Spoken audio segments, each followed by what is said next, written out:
Alors cette année, nous avions la chance d'avoir, je ne dirais pas comme toutes les années, parce que ce jury était exceptionnel, bien que les autres versions aient été aussi remarquables, voilà. Mais un très très beau jury. Aurélie Filippetti nous a fait l'amitié d'accepter d'être la présidente de ce jury, et je le remercie très sincèrement. Le musée est ravi de sa fidèle amitié. Nous avions Pascal Bruckner qui est avec nous aujourd'hui, Guillaume Husson et Mathilde Tamaé-Bouon. Et sans tarder, c'est à Aurélie Filippetti que je laisse la parole. Merci beaucoup, chère Sophie, Madame la Présidente. Cher Pascal, je suis ravie d'avoir participé à ce jury avec toi, puisqu'on se tutoie. D'abord, je dois dire que j'ai été très heureuse de faire partie de ce jury parce que ça m'a donné l'occasion, moi qui ne suis pas une spécialiste de littérature asiatique, de lire des romans formidables. Et c'est vraiment en plongeant dans ces univers que nous avons été amenés, les membres du jury, à couronner un livre absolument remarquable, un livre de Fang Fang qui s'appelle Funérailles molles, qui nous plonge évidemment dans un ailleurs, celui de la Chine, mais aussi dans un passé qui n'est pas si lointain. Ce sont les années 1950, c'est-à-dire évidemment après la Révolution chinoise. On est dans la réforme agraire en Chine et dans ce qu'on appelle les luttes dans les villages chinois, c'est-à-dire des moments où les grandes familles de propriétaires terriens doivent faire publiquement leur autocritique. Et notre narratrice, Dai Yung, va faire une plongée dans son passé. Elle va traverser une amnésie pour remonter jusqu'à cet événement tragique où, évidemment, vous le découvrirez, sa famille a été décimée. Et nous parcourons avec elle cette remontée dans le temps qui est évidemment aussi celle du lecteur, qui remonte vers le passé de l'histoire de la Chine pour ensuite revenir dans le présent, parce que c'est ça aussi la littérature, évidemment, c'est nous emmener dans un ailleurs pour éclairer notre présent et notre ici et maintenant. Donc c'est vraiment un magnifique livre. Merci Sophie de nous avoir donné l'occasion de participer à ce jury. Je pense que, on peut le dire, tous les membres du jury avaient choisi Funérailles molles dans leur préférence. Donc vraiment, c'est un très très beau livre que nous couronnons cette année et j'en suis extrêmement heureuse.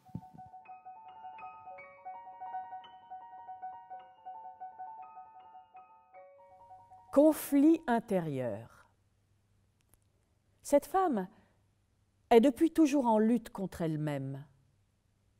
Elle est déjà très âgée. Sa peau est tellement relâchée que ses rides même en paraissent affaissées. Son visage et son cou sont couverts de très fines cicatrices. Et comme elle a la peau très blanche, ces marques ne donnent pas l'impression d'avoir été laissées par le scalpel du temps, mais bien plutôt par un pinceau minutieux qui aurait dessiné son visage trait à trait. Elle a les yeux chassieux, mais quand elle les garde grands ouverts un long moment, on peut y voir percer une lueur brillante. Elle reste souvent prostrée à regarder dans le vide, comme plongée dans ses pensées, l'image même du plus profond ennui. En la voyant ainsi, les gens qui ne la connaissent pas lui demandent parfois avec curiosité « Grand-mère, à quoi penses-tu » À ce moment-là, tournant son regard vers son interlocuteur, son visage exprimant toujours une parfaite vacuité, elle marmonne quelques phrases inaudibles.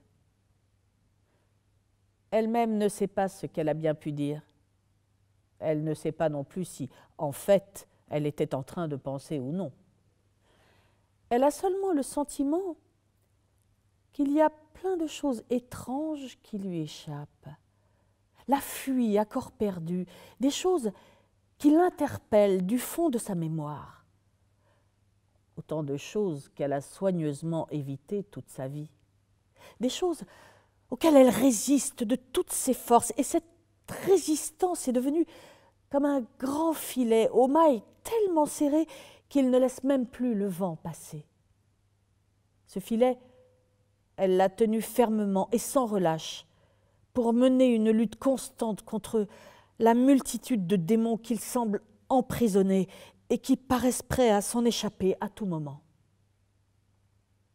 Quand son mari était encore vivant, il lui avait suggéré que ce serait bien qu'elle accepte de revenir sur son passé.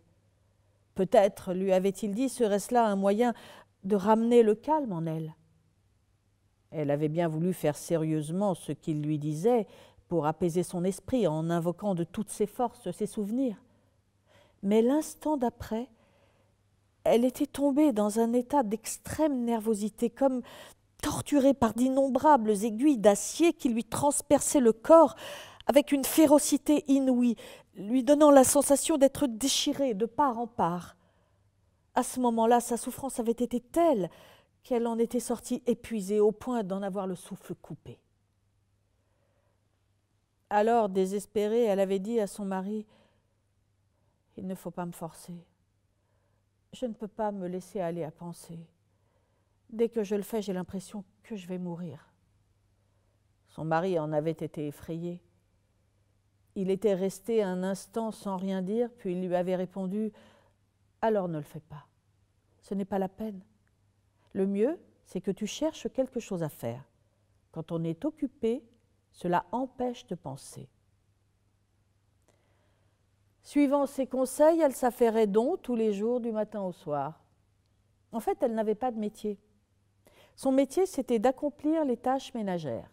Alors chaque jour, elle nettoyait, balayait et rangeait si bien que la maison était impeccable, sans même la plus infime trace de poussière. Tous les gens qui passaient la voir s'exclamaient « Quelle propreté, vraiment !» Et son mari, qui était médecin, en était très fier. Sa vie s'écoulait ainsi jour après jour, dans la plus parfaite régularité. Et il en était ainsi depuis très longtemps.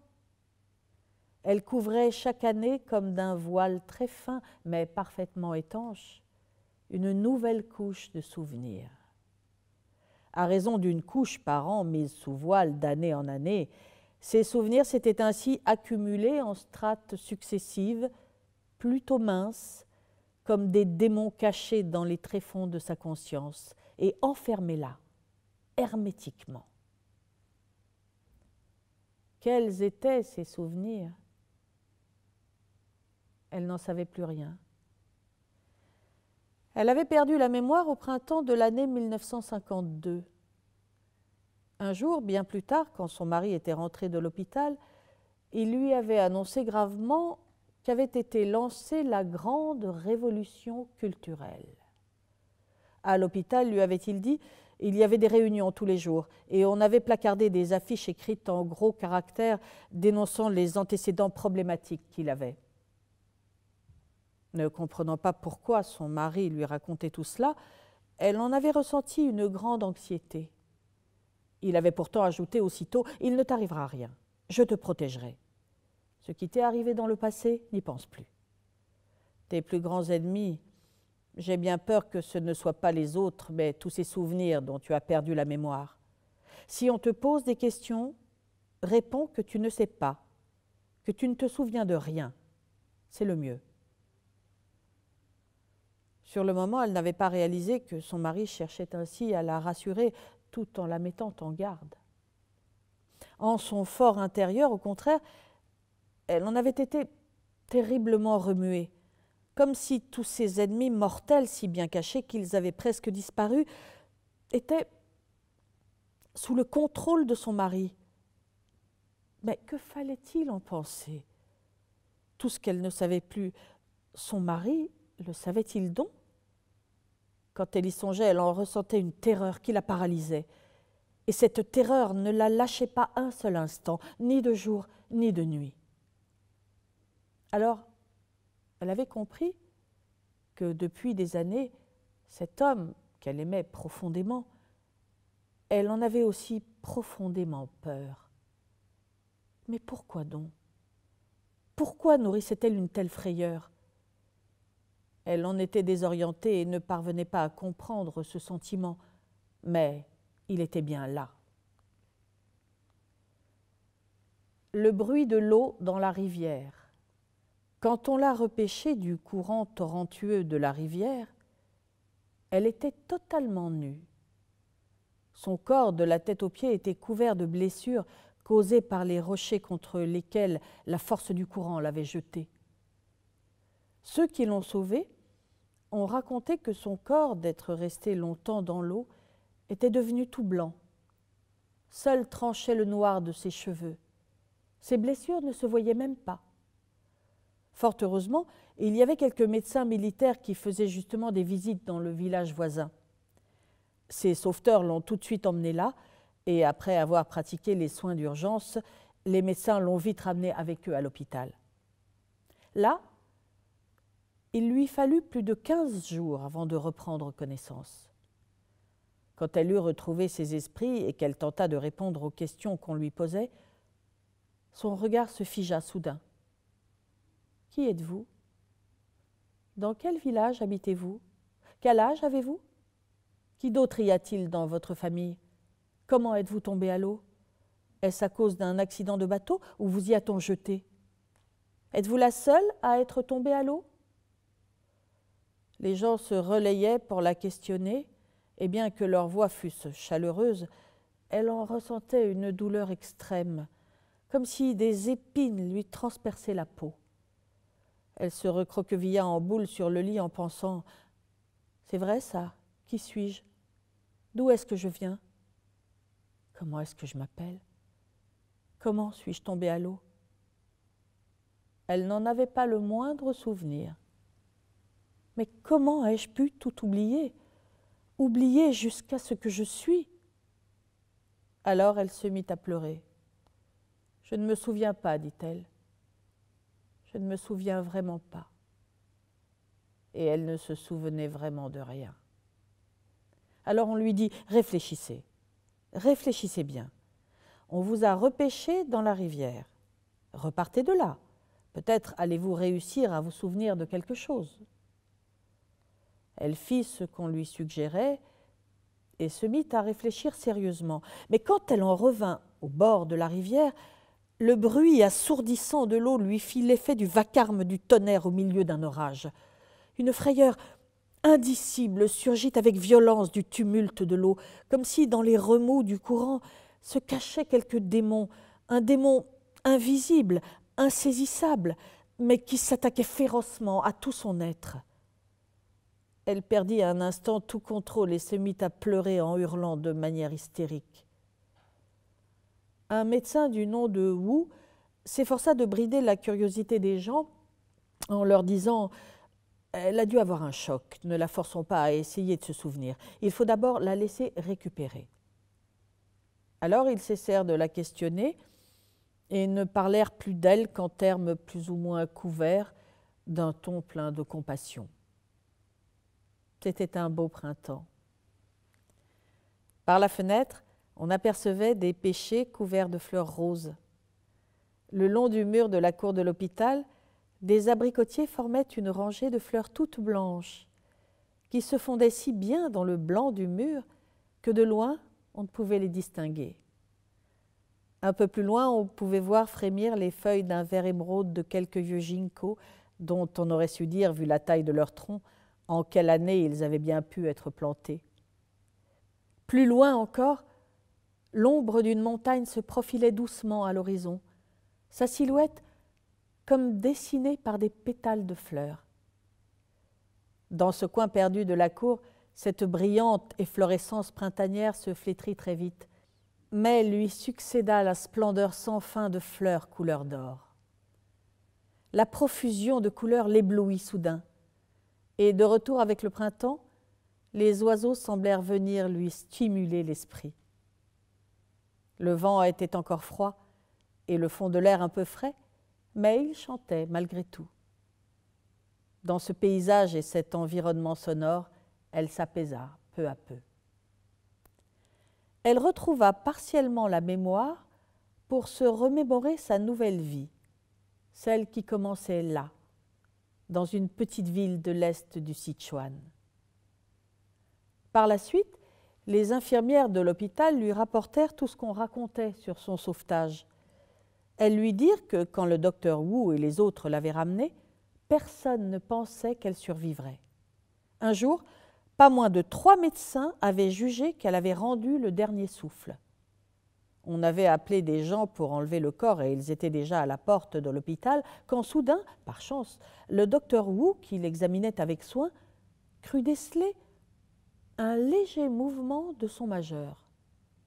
Il demanda donc avec insistance de pouvoir la garder en observation à l'hôpital. Finalement, elle avait repris connaissance au bout de quelques jours. De toutes ces histoires, elle avait gardé le souvenir d'avoir ressuscité d'entre les morts. Et dans ce processus de retour à la vie, il y avait quelqu'un avec elle. C'était le docteur Wu, celui qui l'avait sauvée. Ce passage de la mort à la vie avec cet homme-là suffisait à donner à l'événement une saveur particulière. Bien qu'il fût très court, il portait en lui toute une gamme de nuances, du sentiment le plus doux au plus amer. Elle pensa qu'il suffisait à sa vie de commencer là. Elle renonça donc à retrouver les souvenirs du passé qui la torturaient et entreprit de vivre au présent. Oublier n'est pas forcément une trahison, c'est souvent ce qui permet de vivre, lui avait dit le docteur Wu. Elle aime la solitude. Elle n'est pas comme toutes ces vieilles femmes que l'on voit danser ou se promener tranquillement dans les parcs. Le temps semble lui avoir porté un coup très dur. D'après la date inscrite sur ses papiers d'identité, elle a un peu plus de 70 ans. C'est l'âge que le docteur Wu, cette année-là, a supposé être le sien au vu de son apparence physique. Mais sa naissance, en fait, date maintenant du jour de son sauvetage. C'est la date qu'a ajoutée le docteur Wu quand il a rempli ses papiers, et c'est ensuite ce qui lui est resté. En réalité, cependant, elle a l'air bien plus âgée que les vieilles femmes du même âge. Quand elle se regarde dans la glace, elle a l'impression d'avoir un visage marqué par une vie de labeur. Elle ne va jamais danser avec les autres et n'aime pas non plus les contacts avec les gens qu'elle ne connaît pas. Elle a coutume de rester seule, sans rien faire, dans un morne isolement. La solitude, c'est ce qu'elle préfère. Elle n'a pas de famille, pas d'amis non plus. Parfois, cherchant à l'approcher, une vieille voisine vient lui proposer qu'elles aillent se promener ensemble, en lui disant que c'est important d'entretenir sa santé pour vivre vieux. Mais elle n'y va jamais. Ce n'est pas qu'elle ne se soucie pas de vivre âgée, mais plutôt qu'elle ressent une terrible anxiété. Une anxiété qui lui enlève toute envie de bouger et lui fait préférer rester assise seule, en silence. Alors, chaque fois qu'il fait un beau soleil, elle va s'asseoir sur le perron face à la petite église sur le mont Huayuan. Quand elle lève la tête, elle a devant les yeux les murs gris du bâtiment. Bien que les 3 mots « Maison du Seigneur » soient éclairés par le soleil, elle n'en voit pas l'éclat. Ce qu'elle croit voir se dessiner devant ses yeux, c'est le déclin progressif de cette église, de jour en jour, puis sa renaissance progressive, suivie à nouveau de son déclin graduel. Elle y voit un sens profond. Dans le passé, son mari aimait l'emmener se promener. La plupart du temps, il prenait ce petit chemin, puis de là, obliquait vers le quartier de Tanhualin. Pendant ces promenades, son mari lui racontait souvent des histoires étranges, et l'une d'entre elles concernait cette église. Du temps de la dynastie des Qing, l'empereur ne souhaitait pas voir construire des églises en Chine, mais les Occidentaux y tenaient, et il en vint ici pour en ériger une. Alors que les discussions étaient dans l'impasse, un Chinois suggéra une idée aux étrangers. Quand ils avaient soumis leur demande, ils avaient déclaré vouloir construire une maison du grand roi. Dites plutôt « maison du souverain céleste », leur conseilla-t-il. Les Occidentaux trouvèrent l'idée excellente et rédigèrent ainsi leur demande. La cour impériale ne vit pas qu'il s'agissait d'une église et donna aussitôt son autorisation. L'édit officiel fut ainsi rédigé en ces termes « Maison du souverain céleste ». Quand les fonctionnaires locaux reçurent le document, ils l'examinèrent et virent qu'il y avait le sceau impérial. N'ayant aucune idée de ce dont il pouvait bien s'agir, ils laissèrent passer. Après tout, ils se faisaient rouler dans la farine tellement souvent, une fois de plus, ce n'était pas grave. Cette histoire lui avait fait une forte impression, et elle en avait bien ri. Maintenant, cependant, si elle s'asseyait là, ce n'était pas à cause de cette histoire. C'était parce qu'elle aimait contempler la statue de la Vierge de Lourdes dans son écrin de verdure. Son visage rayonnait d'un sourire empreint à la fois de pureté et de sérénité. Chaque fois qu'ils allaient se promener, ils allaient la voir et rester un moment à la contempler. La première fois, elle avait demandé « Qui est-ce » Son mari lui avait dit qu'en son temps, les gens lui demandaient aussi « Qui es-tu » Et la Vierge leur répondait « Je suis l'Immaculée Conception ». Comme elle ne comprenait pas ce que cela signifiait, son mari lui avait pris la main pour tracer les caractères dans sa paume. Mais elle ne comprenait toujours pas. Alors il lui avait dit « Cela signifie exempte du péché originel ». Elle n'avait pas compris, mais ces mots avaient résonné fortement en elle. Ce n'est qu'après être repartie, en s'éloignant lentement sur le petit chemin, que son mari avait ajouté « C'est une chose que nous ne devons pas oublier. En ce monde, nous sommes exempts du péché originel, toi et moi. » Comme elle ne comprenait toujours pas, son mari lui avait finalement dit « Souviens-toi que c'est la Vierge de Lourdes, c'est l'essentiel. Elle pourra t'apporter la paix intérieure. » Elle n'avait pas compris le sens des paroles de son mari, mais il lui suffisait de regarder l'image de la Vierge pour ressentir un grand calme en elle-même et même sentir tout son corps envahi d'un extraordinaire bien-être. Néanmoins, elle se demandait toujours ce que signifiait être exempt du péché originel. Il y avait dans la rue un chat beige, au regard vif et à la tête un peu étrange, qui venait souvent sans un bruit se blottir à ses pieds quand elle était assise sur le perron.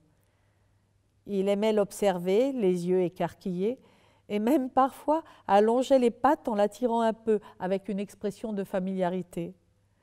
Elle, de son côté, tendait la main pour lui caresser un peu le dos et le calmer. Un jour qu'il n'était pas venu, elle le chercha partout en l'appelant « Moineau, Moineau, où es-tu » Le chat accourut aussitôt. Mais une fois assise, elle se demanda « Mais pourquoi l'ai-je appelé par ce nom ?» Maintenant, elle est assise au soleil au bord de la rue. À côté d'elle est posé un panier en osier dans lequel il y a des semelles intérieures de chaussures ornées de motifs de canard mandarin et de fleurs de lotus, brodées de sa main. Elle ne sait même pas pourquoi elle brode ces motifs. Elle n'a pas l'impression d'avoir jamais appris. Tout ce qu'elle sait, c'est que c'est ce qu'il lui faut faire avec ses semelles. Elle a été servante chez un professeur nommé Ma. Un hiver, l'épouse de ce professeur lui offrit une paire de vieilles chaussures de toile, mais elles étaient trop grandes. Alors elle se fit faire une paire de semelles et, sans même y réfléchir ni tracer de dessin, elle broda dessus une fleur de pommier sauvage. L'épouse du professeur Ma les regarda en large et en travers et lui demanda « Vous êtes très adroite de vos 10 doigts. Vous avez appris autrefois? Vous avez beaucoup de sens artistique. » Mais la réaction de la femme du professeur ne lui fit pas du tout plaisir. Au contraire, ces paroles la blessèrent comme si elle lui avait jeté une pierre. Elle sentit soudain son cœur s'affoler et fut frappée de frayeur, une frayeur telle qu'elle n'en avait jamais encore ressentie. comme s'il y avait un danger tapi dans tous les endroits qu'elle ne pouvait voir. Tous les visages et les bruits inconnus la faisaient frémir. Ainsi passèrent plusieurs mois sans qu'elle retouche une aiguille. Elle était restée de nombreuses années au service du professeur Ma, jusqu'à la mort de son épouse.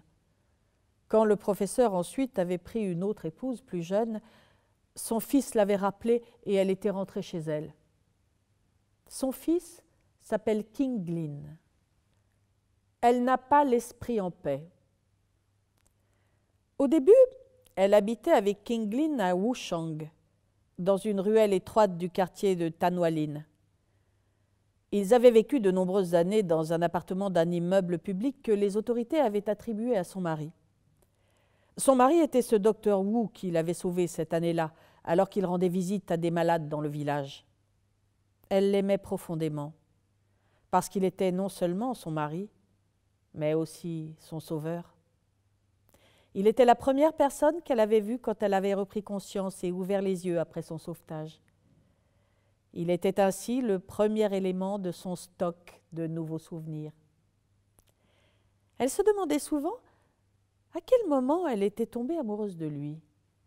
Était-ce dès le premier regard qu'elle avait posé sur lui ou plutôt le jour où elle était allée dans son bureau? Elle ne se rappelait déjà plus pourquoi elle y était allée.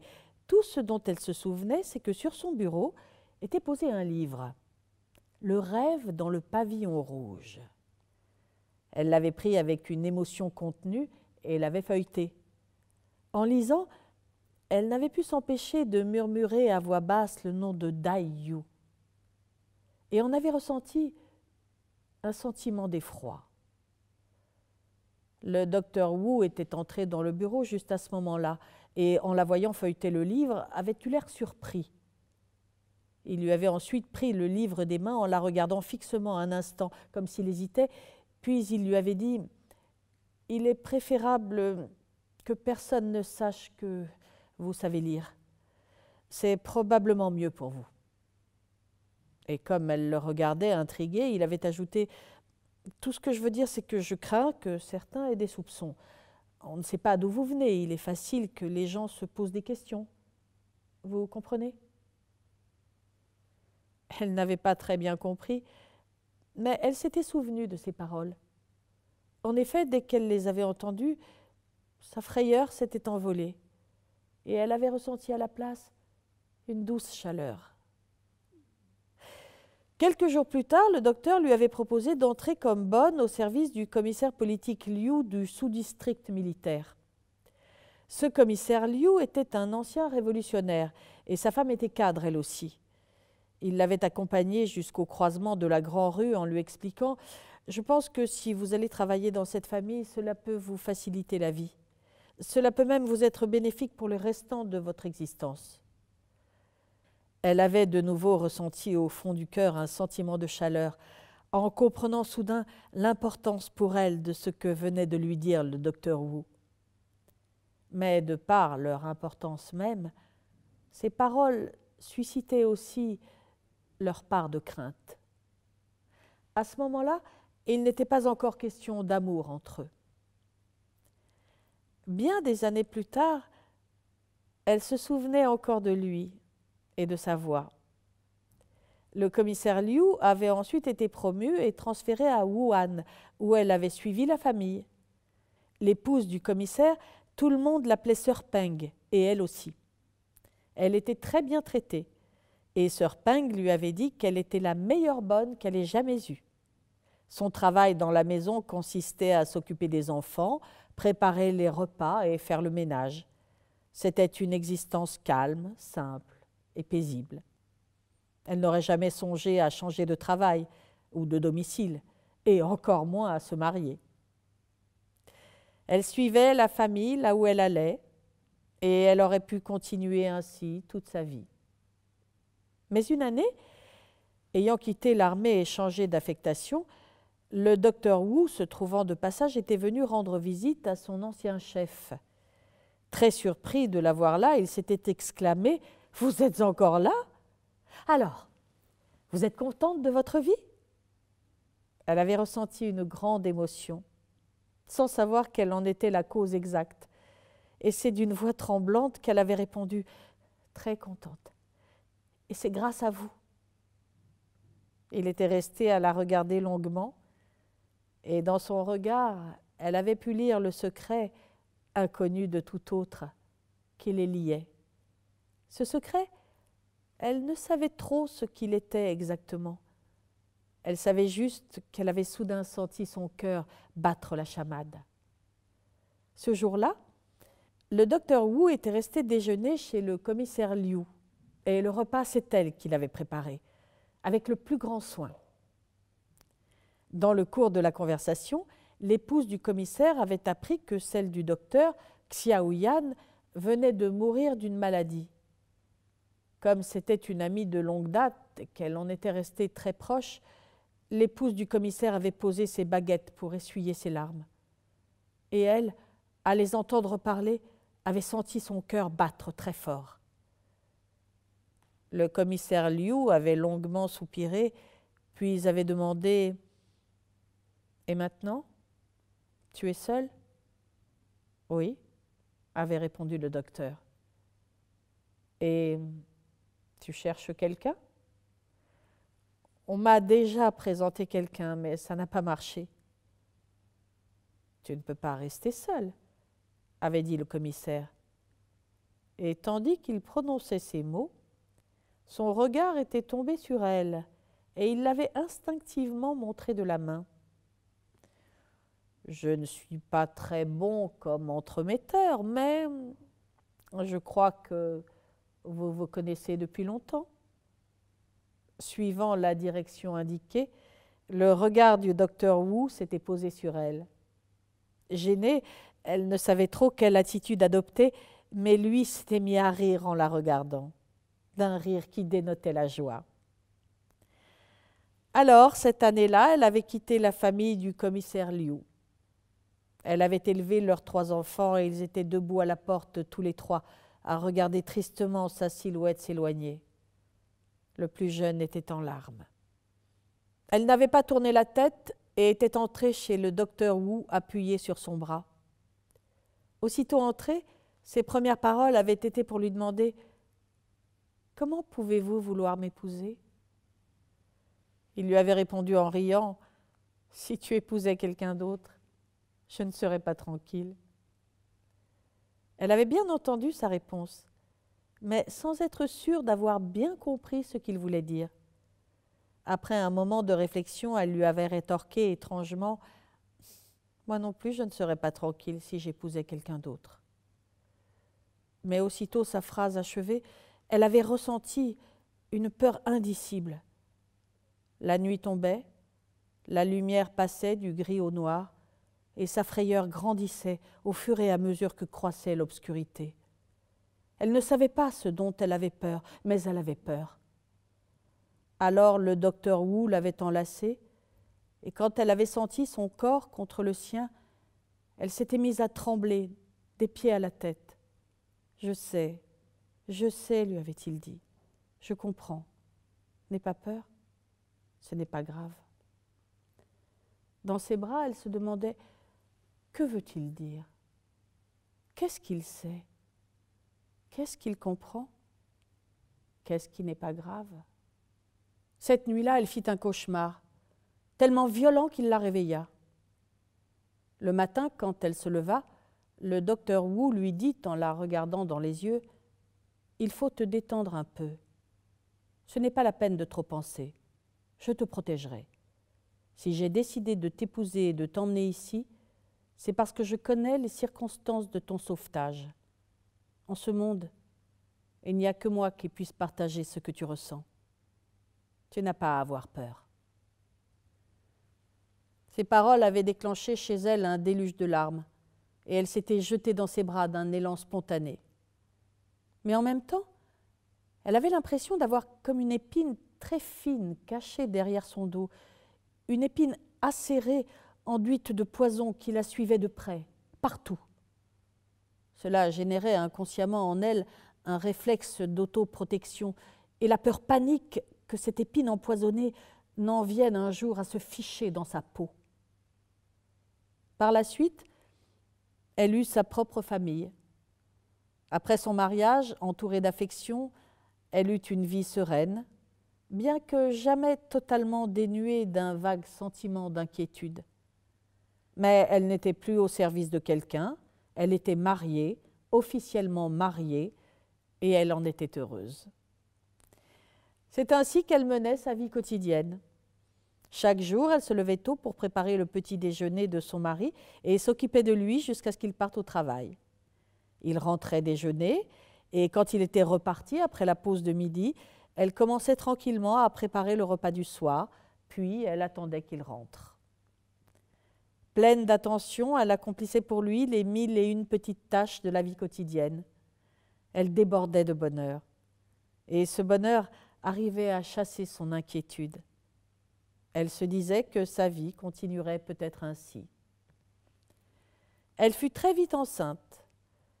Le docteur Wu était aux anges, et elle tout aussi excitée. Mais quand elle était seule, sa peur revenait la torturer.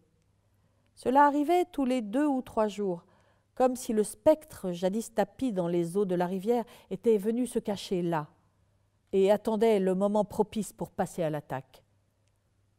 Pendant cette période de son existence, sa frayeur devint quasiment incontrôlable. Elle croyait deviner des choses cachées derrière les murs, dans les nuages, dans les feuilles des arbres, et s'attendait à en voir surgir dans la lumière de la lampe. Une voix soudaine la faisait bondir d'effroi. Même une tache de couleur violente l'effrayait. Elle avait peur des inconnus qui venaient chez eux, mais s'effrayait aussi bien du silence. Elle-même n'avait aucune idée des raisons de ces frayeurs, mais ce qu'elle savait, c'est qu'elles ne la laissaient pas en paix. C'était comme si elles étaient liées à la naissance à venir. Le docteur Wu l'emmenait tous les jours à l'église et là, devant l'image de la Vierge, il lui disait « Observe le regard de la Vierge. Elle te dit « N'aie pas peur, ne sois pas inquiète. Tu n'as rien à craindre. » Le regard de la Vierge lui communiquait une certaine quiétude, mais tout recommençait dès qu'elle était de retour chez elle. En désespoir de cause, le docteur Wu l'emmena voir un psychologue auquel il confia le problème d'amnésie de son épouse. Le psychologue émit l'hypothèse que c'était son passé qui provoquait ces troubles. Il fallait remonter à la source pour les résoudre. Et le meilleur moyen, en fait, serait de l'amener à retrouver ses souvenirs. Mais son instinct lui dictait de tenir ses souvenirs à l'écart. Car dès qu'elle commençait à revenir sur le passé, une souffrance indicible s'emparait de tout son être, un tourment insupportable. Le docteur Wu insista pourtant. « Serre les dents. Si tu arrives à retrouver la mémoire, tu pourras peut-être faire la paix en toi. » Mais elle lui rétorqua « Si je me plonge dans mes souvenirs, je trouverai encore moins la paix. Que faire ?» Le docteur Wu n'en dormit pas de toute une nuit, et elle en était pleinement consciente. Au matin, le docteur lui dit « Tant pis, finalement l'oubli est peut-être la meilleure solution pour toi. » C'est avec cette angoisse, ancrée au fond d'elle-même, qu'elle donna naissance à son fils. Le jour de sa naissance, elle s'attendait à voir le spectre surgir de sa cachette. Elle se mit à trembler de tous ses membres, si bien que, ne sachant plus que faire, les infirmières appelèrent le docteur Wu. Dans la salle d'accouchement, on autorisa le docteur à s'asseoir à côté d'elle, mais dans un instant d'égarement, elle crut voir le spectre en la personne même du docteur, et sa frayeur s'en accrut d'autant. Elle se mit à hurler « Va-t'en, sors d'ici !» Il lui cria « N'aie pas peur, tu n'as rien à craindre parce que je t'aime. » Mais elle semblait ne rien entendre et continuait à hurler comme une hystérique. L'obstétricien et les infirmières n'y comprenaient rien. L'une des infirmières lui dit « Mais qu'est-ce qui te prend ? D'habitude, quand une femme accouche, elle n'a qu'une envie, c'est que son mari soit à ses côtés. » Mais elle, haletante, n'écoutait pas. C'est au moment où le docteur Wu sortit que le bébé vint au monde, sans autre difficulté. Lorsque le docteur revint dans la chambre, Il était profondément ému et avait les larmes aux yeux. Il lui caressa le visage en lui disant « Le bébé est très beau, merci. Merci d'avoir donné un descendant à ma famille. N'aie pas peur, tu n'as rien à craindre, quoi qu'il advienne. » Et comme elle n'avait plus la force de répondre, il ajouta « Il faut que tu comprennes mes sentiments. Si je t'ai épousée, c'est pour que tu puisses vivre en paix toute ton existence. » Peut-être ces paroles eurent-elles un effet apaisant. En tout cas, elle cessa d'être hantée par la menace constante du spectre. Par ailleurs, son fils grandissait. Son regard lumineux et son rire innocent étaient pour elle le plus grand des réconforts. Elle voulut avoir aussi une petite fille, mais malheureusement, au bout de 2 mois de grossesse, elle fit une fausse couche. Cherchant de nouveau à la tranquilliser, le docteur Wu lui dit que ce n'était pas grave. Ils avaient un fils, c'était très bien. Il suffirait qu'il grandisse en pleine santé et tout serait parfait. En fin de compte, ce qu'elle redoutait ne se matérialisant pas, l'image du spectre s'estompa peu à peu. Plus d'épines empoisonnées. Un autre événement totalement imprévu arriva cependant. Son cher docteur Wu l'abandonna prématurément.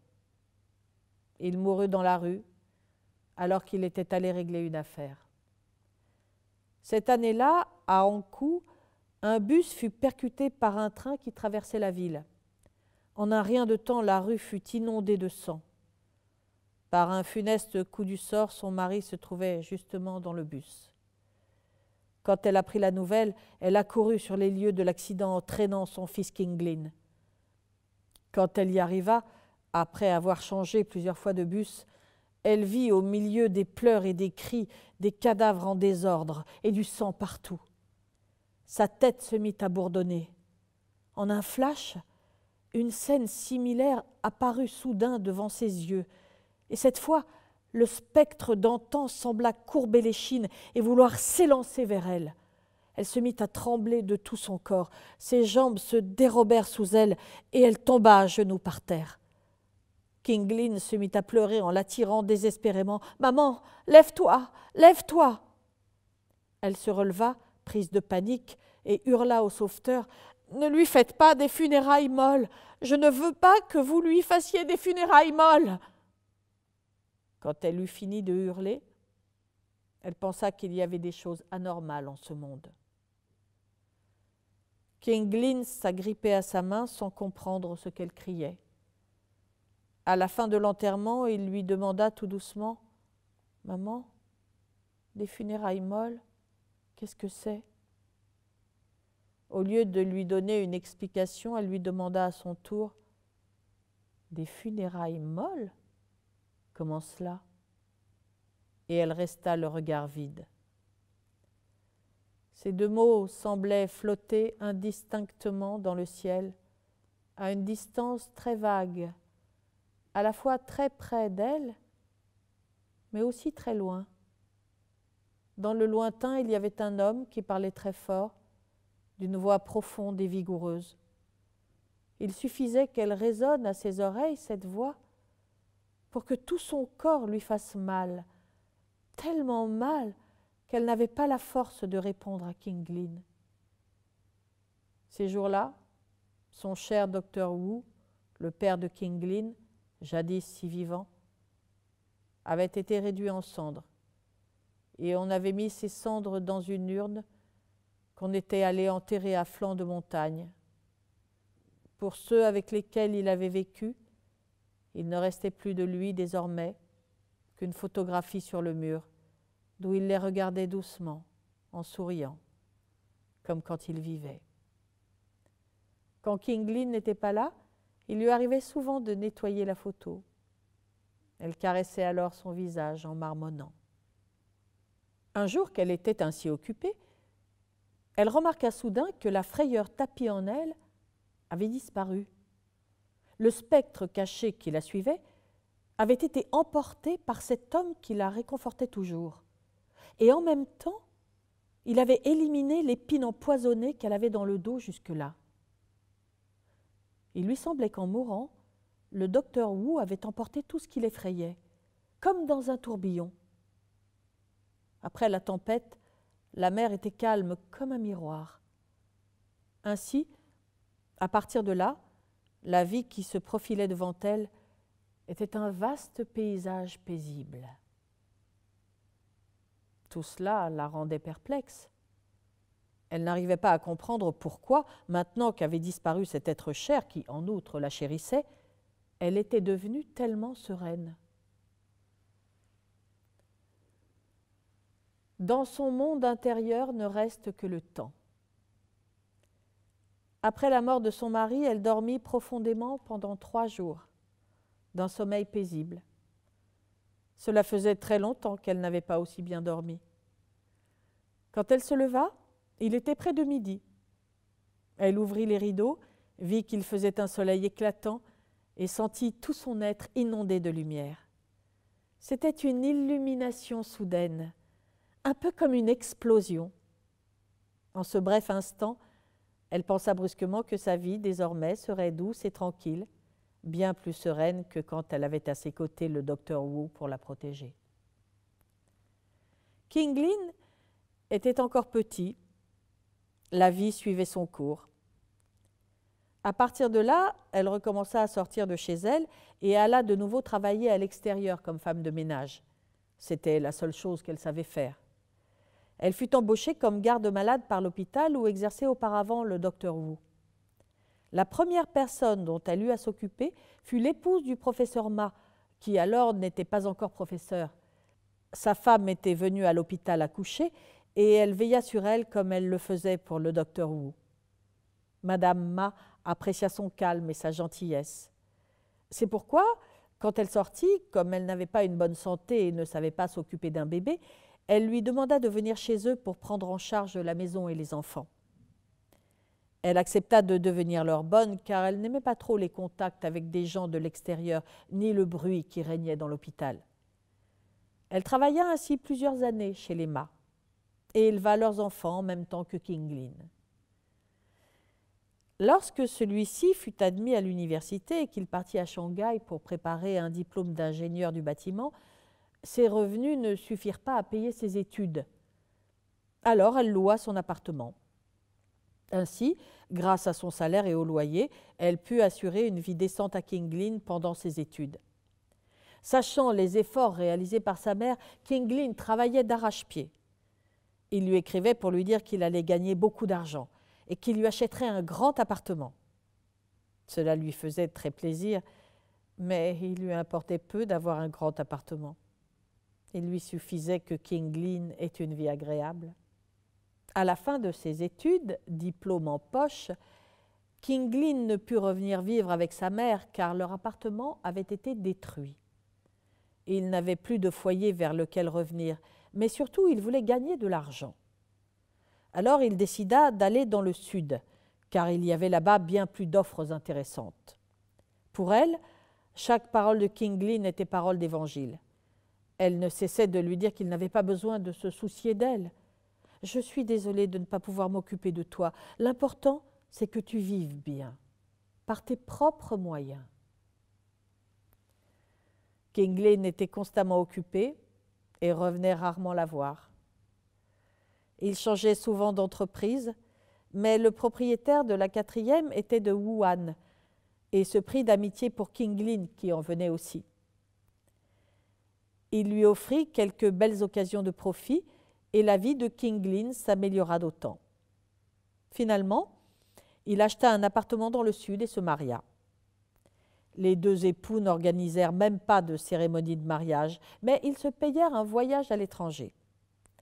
Avant de partir, King Lin vint présenter son épouse à sa mère. Mais comme ils n'avaient plus de logement, ils durent se contenter d'aller déjeuner ensemble au restaurant, en invitant aussi le professeur Ma et sa femme. La jeune épouse de King Lin était très jolie, plut beaucoup au professeur et à sa femme, et fut très gentille avec la mère de son mari. Mais, à la pensée qu'elle n'était qu'une bonne, elle ne sut trop quelle attitude adopter à son égard. La femme du professeur Ma mourut d'un cancer. Sachant que sa mère l'avait accompagnée dans les moments les plus difficiles de sa vie jusqu'à sa mort, King Lin revint pour l'enterrement. Il loua ensuite une petite maison à côté du Huayuan Shan et lui dit « Maman, tu n'as plus besoin de travailler. J'ai suffisamment d'argent. Il faut seulement que tu patientes encore quelques années avant que je puisse acheter un appartement. En attendant, tu peux vivre ici. » Et il ajouta « Quand j'aurai fait fortune, tu auras un superbe appartement. » Il lui importait peu que King Lin fasse fortune. Ce qu'elle voyait, c'est qu'il avait maigri, qu'il avait le teint plus sombre et qu'il avait maintenant des rides sur le front. Il ressemblait de plus en plus à son père. Il repartit très vite. La vie avait fait de lui quelqu'un qui avait besoin de réalités concrètes. Elle resta seule dans la maison. Quand le vent soufflait, il cognait à la fenêtre. La nuit, elle entendait à travers le mur les ronflements et les divagations des voisins pendant leur sommeil. Le matin, le soleil brillait, illuminant le silence de la maison.